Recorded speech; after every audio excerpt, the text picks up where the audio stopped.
maintindihan at di mo malaman kung saan ka tutungo.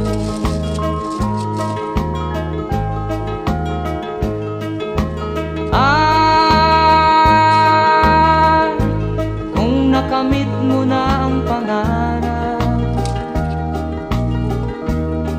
di pa rin masiyahan, ang nais mo'y madagdagan, limot mo na ang iyong pinagmulan.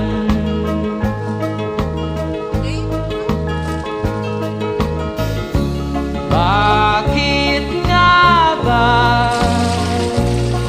ganito?